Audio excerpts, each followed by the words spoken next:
jewelry shop po namin, mukha po pinasok kagabi o kaninang madaling araw, sir.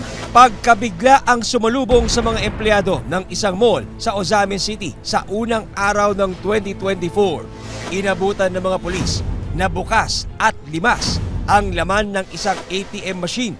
Dalawang jewelry shop din ang pinasok at ninakawan. Kasama rito ang shop ni Nadindi, hindi niya tunay na pangalan. Nasa 1,426 pieces po yung item namin. Necklace, earrings, lahat na po yun dyan. Yung mga bangles, nasa 18 karat at saka 21 karat po yung gold. Agad sinimulan ng Ozamin City Police ang kanilang investigasyon Hindi po talaga namin alam kung paano nakapasok yung magnanakaw eh. at nang galugarin ang mall, nakita ng mga pulis ang ilang damit at gamit sa loob ng isang CR. Chief, nakita namin sa CR. Pinaniniwala ang pagmamay-ari ang mga ito ng mga suspect. Ma'am, posibleng inside job to.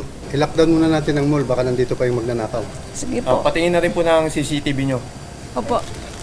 May mga na-recover tayo doon na mga jogging pants, sweatshirts, bonnet.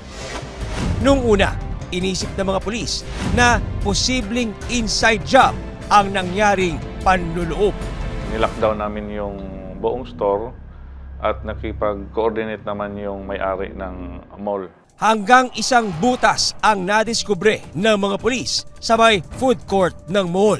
Nasa 10 hanggang 15 metro ang layo nito mula sa mga jewelry store. Yung butas, maliit lang. Yung kasya talaga, yung manipis lang na katawan ng tao. Doon na kami nagkaroon ng idea na hindi ito inside job.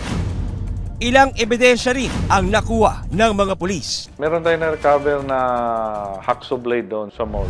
Sa patuloy na investigasyon ng mga otoridad, napasa kamay nila ang isang kopya ng closed-circuit television o CCTV camera.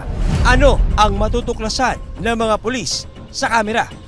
At paano mahuhuli ang mga kawatan?